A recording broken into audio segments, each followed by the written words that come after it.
তো কাল রাত 2:30টার দিকে কেউ আমাকে মেসেঞ্জারে ভিডিও কল করে। তো যেহেতু আমার মেসেঞ্জারে নোটিফিকেশন অফ ছিল, ফার্স্ট 2 মিনিট আমি শুধু এটাই ভেবে গেছি যে আমাকে আসলে ভিডিও কলটা করছে কোথা থেকে।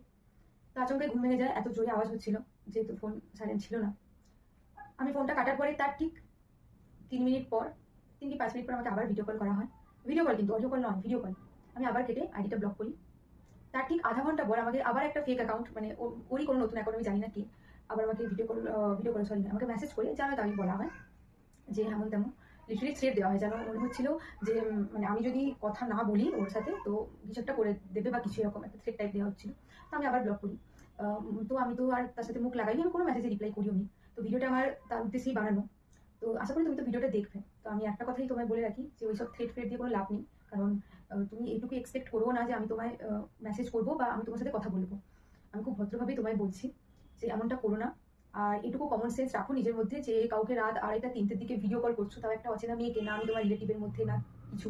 আবার তুমি এটাও এক্সপেক্ট করছো আমি ভিডিও কলটা তুলি। তোমার কথাবার্তা এমন যেন মনে হচ্ছিল আমি তোমার কালই বিয়ে করা বউ, কিন্তু এরকম কিছুই নয়। তো মোদ্দা কথা যে অ্যাকাউন্টটা আমি দেখলাম, অ্যাকাউন্টটা দেখে একটুকুই বোঝা গেল যে ওটা একটা নর্মালি ফেক অ্যাকাউন্ট। আর এরকম অনেক অ্যাকাউন্ট আছে, আর অ্যাকাউন্টগুলো স্পেশালি করা হয়েছে সমস্ত মেয়েদেরকে এভাবে ভিডিও কল করে ডিস্টার্ব করার জন্য। আবার কি, যদি কারোর কোনো কথা থাকে একটু কমেন্টসে বলে, কেউ মেসেঞ্জারে নর্মালি মেসেজ করে বলে, যদি মনে হয় যে মেসেজের উত্তর দেওয়াটা আমাদের উচিত তো আমরা অবশ্যই উত্তর দিই। এত তো অ্যাটিটিউড নয় যে অ্যান্সার দেবো না বা কিছু। কিন্তু সেখানে লিটারেলি কোনো কথা নেই, রাত 2:30টার দিকে ভিডিও কল করছে, দেন আবার এক্সপেক্ট করছে ভিডিও কলটা তুলি, মানে তুলে আবার গল্প টল্পও করি, এমন একটা অবস্থা। মানে কাল মেসেজ দেখে যেটুকু বোঝা গেল।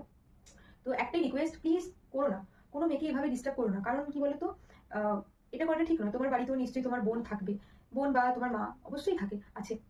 তো তার সাথে যদি কেউ এমন করতো, তুমি তাদের ছেড়ে দিতে? তো আমরাও তো কারুর বোন, কারুর মেয়ে। তো এভাবে করাটা ঠিক নয়। ঠিক আছে, এমনি তো মেয়েদের নিরাপত্তা নিয়ে কোনো কথাই হবে না, একদম কোথাও মেয়েদের কোনো নিরাপত্তা নেই।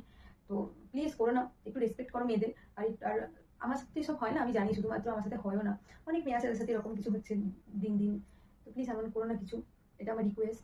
আর একটা কথা বলে রাখবো, এখন অনেক ধরনের স্ক্যাম হচ্ছে। যেমন ধরো কেউ তোমায় ভিডিও কল করবে, ক্যামেরার ও সাইডে একটা অশ্লীল ছবি থাকবে বা ভিডিও থাকবে, যাই হোক না কেন, দেন তোমাকে ব্ল্যাকমেল করা হবে। কারণ কি, শুধু ভিডিও কলটা তুলেছো। এরকম অনেক স্ক্যাম আমার সাথে হয়েছে, একটা টাকার পয়সা নিয়ে স্ক্যাম, আমি তাই জানি।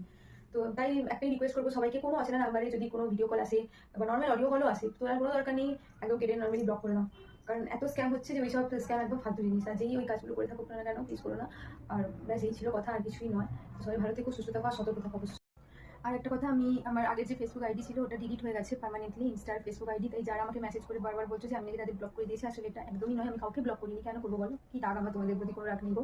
আমি কাউকে ব্লক করিনি, আমার ওই আইডিটা ডিলিট হয়ে গেছে। আর এটা হচ্ছে আমার নতুন আইডি।